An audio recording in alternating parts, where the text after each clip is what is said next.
అదే RTV app వార్తల్ని క్షణాల్లో చదివే అవకాశం ఉంటుంది. ఒక న్యూస్ పేపర్, ఒక టెలివిజన్ ఛానల్ మీ చేతుల్లో ఎప్పుడూ ఉంటాయి. ఏపీ ప్రభుత్వం రాష్ట్ర వ్యాప్తంగా గ్రామాల అభివృద్ధి చేసేందుకు జాతీయ ఉపాధి హామీ పథకం ద్వారా ఏవైతే పనులున్నాయో దాని గ్రామ సభలను ఒకేసారిగా 13,326 గ్రామాల్లో ఒకేసారి గ్రామ సభలు నిర్వహించేందుకు ఏపీ ప్రభుత్వం అయితే కంకణం కట్టుకుంది. ఈ నేపథ్యంలో ఏపీ ఉప ముఖ్యమంత్రి పవన్ కళ్యాణ్ నియోజకవర్గంలో కూడా ఈ గ్రామ సభలు నిర్వహించారు. ప్రస్తుతం పిఠాపురం మాజీ ఎమ్మెల్యే వర్మ గారు ఉన్నారు, మాట్లాడే ప్రయత్నం చేద్దాం. సార్ చెప్పండి, గ్రామ సభలు పిఠాపురం నియోజకవర్గంలో కూడా ఏ విధంగా నిర్వహించారు, అలాగే రాష్ట్ర వ్యాప్తంగా ఏ విధంగా వీటిని నిర్వహిస్తున్నారు?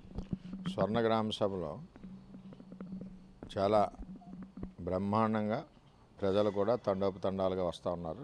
మా నియోజకవర్గం కాదు, రాష్ట్ర వ్యాప్తంగా. ముందుగా చెప్పుకోవాల్సింది ఏంటంటే 2014లో చంద్రబాబు నాయుడు గారు ఈ ఉపాధి హామీకి సంబంధించి నరేగా, అసలు నరేగాలో కొత్త వరడి భారతదేశంలో తీసుకొచ్చిన మొట్టమొదటి నాయకుడు చంద్రబాబు నాయుడు గారు, ముఖ్యమంత్రి 2014లో.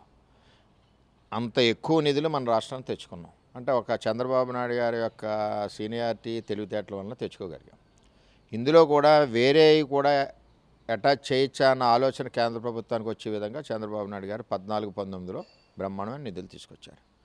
ఇప్పుడు కూటమి ప్రభుత్వం, ముఖ్యమంత్రి చంద్రబాబు నాయుడు గారు, ఉప ముఖ్యమంత్రి పవన్ కళ్యాణ్ గారు, సబ్జెక్ట్ కూడా పవన్ కళ్యాణ్ గారిది కాబట్టి ఇది టోటల్గా 4,500 కోట్ల రూపాయలతో టోటల్ రాష్ట్ర వ్యాప్తంగా ఉన్న 13,300 పంచాయతీల్లో ఒకే ఒకసారి గ్రామ సభలు నిర్వహించి ఆ గ్రామాల్లో ఉన్న ఎసెన్షియల్ రిక్వైర్మెంట్స్ ఏమున్నాయి, రోడ్సా, డ్రైనేజా, అదేవిధంగా పంట కాలువల, అదేవిధంగా గొర్రెల షెడ్ల, గేదెల షెడ్ల, అన్ని రకాలు 84 రకాలుగా నరేగా నుంచి సపోర్టు పేద ప్రజలకి, గ్రామ అభివృద్ధికి, వ్యవసాయం అభివృద్ధికి, వ్యవసాయానికి సపోర్ట్గా ఇన్ని రకాల కార్యక్రమాలు ఉన్నాయి. వీటిని సద్వినియోగపరచుకోండి అని చెప్పి ఇవన్నీ కూడా ఫ్లెక్స్ వెనకాల పెట్టి ప్రజలను చైతన్యం చేస్తూ వీటన్నిటిని కూడా వ్యవసాయానికి అనుసంధానం చేయాలని చెప్పి ఎప్పటి నుంచో చంద్రబాబు నాయుడు గారు దీని మీద మాట్లాడుతూ ఉన్నారు. వ్యవసాయానికి అనుసంధానం కూడా ఈ కార్యక్రమంలో చేశారు కొన్ని పనులు. దీన్ని సద్వినియోగం చేసుకోవడం ప్రజల్లో ఉంది, ప్రజలకు చైతన్యపరచాల్సిన బాధ్యత ఉంది. ఇక్కడ ఇంకో విషయం ఏంటంటే నరేగాలోనే సుమారు దగ్గర ఒక 1,000 కోట్లు 700 కోట్ల రూపాయల వర్కులు రాష్ట్ర వ్యాప్తంగా చేసి టైంలో ప్రభుత్వం పోవడం జరిగింది. వాటినన్నిటిని కూడా జగన్మోహన్ రెడ్డి రద్దు చేశాడు. నేను అధికారులందరినీ కోరేది ఏంటంటే ఆ రద్దు చేసిన ఏవైతే ఉన్నాయో పనులు అప్పుడు వాటికి టాప్ ప్రియారిటీ ఇవ్వాల్సిందిగా కోరుతా ఉన్నాను. ఎందుకంటే ప్రజలు ఇబ్బంది పడే పరిస్థితి ఉన్న సమస్యలు అవి టాప్ ప్రియారిటీ ఇచ్చి మరి టోటల్గా గ్రామాన్ని ఒక అభివృద్ధి గ్రామంగా, స్వర్ణ గ్రామంగా చేయాలన్న ఒక దృక్పథం ఏదైతే చంద్రబాబు గారు, పవన్ కళ్యాణ్ గారికి ఉందో అలాగే మేమందరం కూడా అదే దిశలో పనిచేస్తూ ఉన్నాం. ఆ విధంగా ముందుకు తీసుకెళ్లవలసిన బాధ్యత మా అందరి మీద ఉంది. గత ప్రభుత్వం ఏదైతే పంచాయతీలు నిర్వీర్యం చేయడం, గ్రామ సర్పంచులకు కేవలం ఉత్సవ విగ్రహాలుగానే ఉంచడం అనేది కూడా జరిగింది. ఇప్పుడు ఏ విధంగా ముందుకు వెళ్ళేందుకు గ్రామ పంచాయతీలకు ఏ విధంగా సహకారం ఉంది? ఇప్పుడు అదే మొన్ననే రివ్యూ అయింది. పంచాయతీరాజ్ డిపార్ట్మెంట్ చంద్రబాబు నాయుడు గారు, పవన్ కళ్యాణ్ గారు చేశారు. అందులో డెసిషన్ తీసుకున్నారు గ్రామ పంచాయతీలకి నిధులు ట్రాన్స్ఫర్ చేయాలని. అదేవిధంగా ఎవరి గ్రామం వారు పరిపాలించుకోవాలి, ఎన్నుకున్న ప్రజాప్రతినిధి సారథ్యంలో అని చెప్పారు.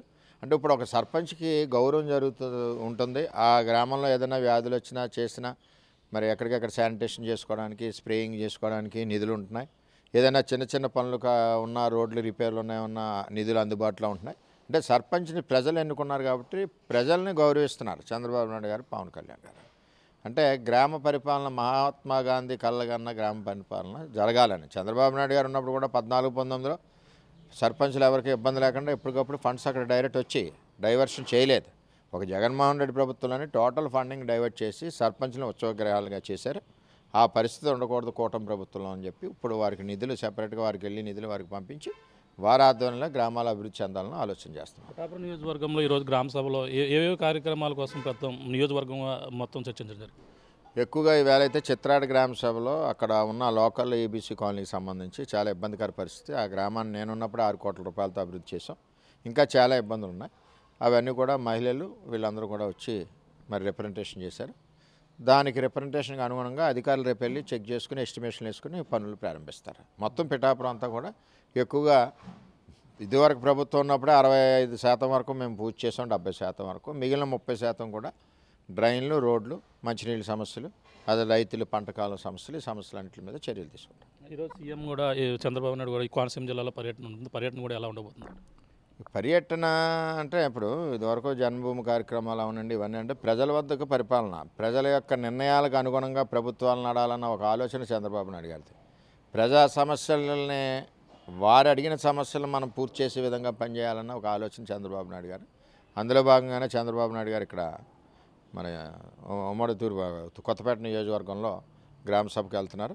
అలాగే కళ్యాణ్ గారు ఏమో అన్నమయ్య డిస్టిక్లో ఆయన వెళ్తున్నారు. అలాగే మంత్రులు అందరూ ఎమ్మెల్యేలు ఎవరికారు కూడా బ్రహ్మాండంగా ఈ కార్యక్రమాన్ని జయప్రదం చేసి ప్రజలకి చాలా ఆనందం, 5 సంవత్సరాలు లేని ఆనందాన్ని ఈరోజు చంద్రబాబు నాయుడు గారి నాయకత్వంలో రాష్ట్ర వ్యాప్తంగా 13,300 పంచాయతీల్లోనే కల్పిస్తున్నారు కళ్యాణ్ గారు ఇద్దరు. Thank you sir. చూస్తున్నా ఇది పరిస్థితి. మొత్తం రాష్ట్ర వ్యాప్తంగా 13,326 గ్రామ పంచాయతీల్లో ఈరోజైతే గ్రామ సభలు అయితే నిర్వహిస్తున్నటువంటి పరిస్థితి అయితే ప్రధానంగా కనపడుతుంది.